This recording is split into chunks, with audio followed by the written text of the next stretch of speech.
नमस्कार, न्यूज़ 21 देख रहे हैं आप और मैं हूं आपके साथ अखिल। झारखंड की बड़ी खबरों में बात करेंगे। सरकार सरदार वल्लभ भाई पटेल की 150वीं जयंती बड़े धूमधाम के साथ मना रही है।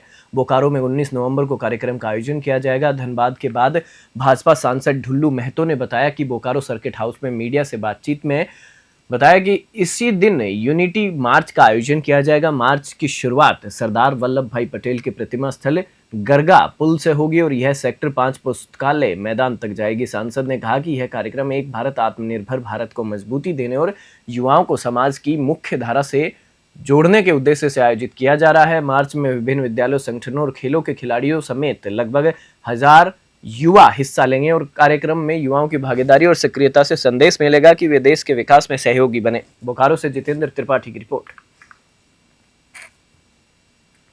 जो 150वें जयंती पर हमारे खेल मंत्रालय भारत सरकार के द्वारा लगातार युवाओं को कैसे हम आगे बढ़ाएं, युवाओं को खेल के क्षेत्र में कैसे आगे बढ़ाएं, एक भारत श्रेष्ठ भारत को कैसे हम मजबूती के साथ आगे बढ़ाएं, इस विषय को लेकर हमारे देश के यशस्वी प्रधानमंत्री नरेंद्र मोदी जी के दिशा निर्देश के अनुसार हम सब ये कार्यक्रम कर रहे हैं। 19 नवंबर को हम लोगों ने एक पद यात्रा का आयोजन किए हैं जो गरगा पुल से लेकर पुस्तकालय मैदान तक हम लोगों ने इसका करने का निर्णय लिया है, जिसमें हम तमाम युवा खिलाड़ी, खेल प्रेमी और तमाम आप लोगों से भी आग्रह करना चाहेंगे कि इस कार्यक्रम में भाग लें, ताकि हम सब युवाओं के प्रेरित करके हम कैसे उसको। राष्ट्रीय प्रेस दिवस के अवसर पर गिरिडीह समाहरणालय सभागार में रविवार को एक दिवसीय सेमिनार आयोजित किया गया। सेमिनार का विषय था बढ़ती भ्रामक सूचनाओं के बीच प्रेस की विश्वसनीयता का संरक्षण। कार्यक्रम की अध्यक्षता उपायुक्त रामनिवास यादव ने की। इस अवसर पर डीडीसी समृता कुमारी, डीपीआरओ अंजना भारती सहित अन्य अधिकारी उपस्थित थे। वरिष्ठ पत्रकारों ने समाचार संकलन में आने वाली समस्याओं और मीडिया की चुनौतियों पर अपने विचार साझा किए। उपायुक्त और डीडीसी ने सभी सवालों का एक एक करके समाधान बताया और पत्रकारों को भ्रामक खबरों से बचने की सलाह दी। उन्होंने मीडिया कर्मियों को उनकी जिम्मेदारी से अवगत कराया और राष्ट्रीय पत्रकारिता दिवस की बधाई दी। कार्यक्रम के अंत में सभी पत्रकारों को सम्मानित किया गया। गिरिडीह से तेजेंद्र सिंह की रिपोर्ट। 16 नवंबर को राष्ट्रीय प्रेस दिवस मनाया जाता है। इस उपलक्ष्य पर मैं तमाम मीडिया बंधुओं को जो इतना अथक प्रयास मेहनत करते हैं और न्यूज़ को अंतिम छोर तक पहुंचाते हैं, तो मैं आपको बहुत बहुत शुभकामना देता हूं और बहुत बहुत धन्यवाद कि आप लोग सब भारी संख्या में यहाँ आए हैं और शासन के इस कार्यक्रम में आपने भाग लिया। उन्हें जो आप न्यूज़ पहुँचाते हैं, और मैं चाहता हूँ कि आप स्वतंत्रता के साथ, इंडिपेंडेंस के साथ पूरे अपने निर्भय होकर अपना न्यूज़ रखें और किसी अन्य को भावना को आहत ना पहुँचे, ऐसा आप कार्य करें। आपको पुनः बहुत बहुत शुभकामनाएं देता हूँ। Thank you. सरदार वल्लभ भाई पटेल की 150वीं जयंती पर यूनिटी मार्च की औपचारिक शुरुआत प्रेस कॉन्फ्रेंस के माध्यम से की गई। कार्यक्रम में जनप्रतिनिधियों और युवाओं की बड़ी भागीदारी रही। वक्ताओं ने बताया कि यह अभियान भारत की एकता, अखंडता और सरदार पटेल के आदर्शों को जन जन तक पहुंचाने का प्रयास है। डिजिटल चरण 6 अक्टूबर से देश भर में शुरू हो चुका है, जिसमें सोशल मीडिया रील, निबंध प्रतियोगिता और यंग लीडर प्रोग्राम शामिल हैं। जिले स्तर पर पदयात्राएं 31 अक्टूबर से 25 नवंबर तक आयोजित की जाएंगी, जिनमें योग, स्वास्थ्य शिविर, व्याख्यान, वाद विवाद प्रतियोगिता और नशा मुक्ति शपथ शामिल है। 26 नवंबर से चयनित पदयात्री करमसद से स्टेच्यू ऑफ यूनिटी तक 152 किलोमीटर की पदयात्रा करेंगे। पूर्व सांसद सुनील सोरेन, जरमुंडे विधायक देवेंद्र कुंवर और भाजपा जिलाध्यक्ष गौरवकांत समेत कई प्रमुख लोग कार्यक्रम में उपस्थित रहे। दुमका से आशीष यादव की रिपोर्ट।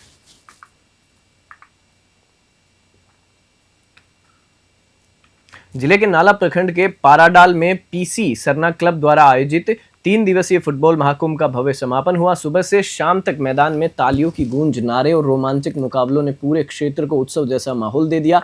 समापन समारोह के मुख्य अतिथि झामुमो जिला सचिव परेश यादव का ढोल, नगाड़ों और फूलों की वर्षा के साथ शानदार स्वागत किया गया। अपने संबोधन में उन्होंने कहा कि पाराडाल की मिट्टी हमेशा प्रतिभाओं को जन्म देती रही है। ऐसे आयोजन युवाओं में अनुशासन, नेतृत्व क्षमता और खेल भावना को बढ़ाते हैं। विजेता टीमों को पुरस्कार प्रदान किए गए, जिससे खिलाड़ियों में उत्साह दोगुना हो गया। आयोजन को सफल बनाने में पसंजीत सोरेन, अभिजीत टूडू, निर्मल हेम्ब्रम, एहसानूर अंसारी, शिवधान बेसरा और शिवनाथ मरांडी की अहम भूमिका रही। समारोह में उपस्थित गणमान्यों ने कार्यक्रम की सफलता की सराहना की। 3 दिवसीय फुटबॉल महाकुंभ ने पाराडाल की खेल संस्कृति को नई पहचान दी। जामताड़ा से शेख शमीम की रिपोर्ट। तो इस मैदान का बहुत ही सौभाग्य है, हम लोग का भी सौभाग्य है कि ऐसे खिलाड़ियों से हम लोग का दर्शन होता है। साथियों, आज माननीय स्पीकर साहब नहीं आ सके, उन्होंने हमको भेजा और उनको बार बार उस खबर दे रहे हैं कि पहुंचा कि नहीं, खेल कैसे हो रहा है। हमने सारी बातों को बताया। कहने का मतलब उनका दिल इस फुटबॉल ग्राउंड पर है, लेकिन क्या कीजिएगा, हम लोग का भी सौभाग्य है कि अपने विधानसभा में आज हम लोग को झारखंड विधानसभा का अध्यक्ष मिला है। ये बहुत ही सौभाग्य की बात है। और आज देख लीजिए, नाला विधानसभा क्षेत्र हर मामले में, विकास का मामले में हो, शिक्षा का मामले में हो, स्वास्थ्य का मामले में हो, खेल के मामले में हो, सारी चीजों में हम लोग आगे। तमाड़ के चिपी बांध डी और बिरहोर कॉलोनी में शिक्षा और सामुदायिक विकास को बढ़ावा देने के लिए 2 महत्वपूर्ण कार्यक्रम आयोजित किए गए। पहले कार्यक्रम में विधायक विकास मुंडा ने सामुदायिक भवन के निर्माण कार्य का शिलान्यास किया। इस अवसर पर उन्होंने कहा कि सुदूर क्षेत्र में शिक्षा को बढ़ावा देने के लिए यह कदम बेहद आवश्यक है। इसके बाद विधायक विकास मुंडा मां शारदा गुरुकुल पहुंचे, जहां उन्होंने नवनिर्मित रसोई घर का भवन का उद्घाटन किया। उन्होंने कहा कि बच्चों की बेहतर शिक्षा और स्वास्थ्य के लिए आवश्यक संसाधनों की उपलब्धता सुनिश्चित करना हमारी प्राथमिकता है। विधायक ने आश्वस्त किया कि क्षेत्र के अंतिम पायदान पर स्थित बच्चों की आवश्यकताओं का ध्यान रखते हुए उन्हें हर संभव सहयोग प्रदान किया जाएगा। कार्यक्रम में स्थानीय नागरिकों और गुरुकुल के शिक्षकों ने विधायक की पहल की सराहना की और बच्चों के उज्जवल भविष्य की कामना की। रांची से संतोष मेहता की रिपोर्ट। बुलेटिन में फिलहाल इतना ही। आप देखते रहिए न्यूज़ 21।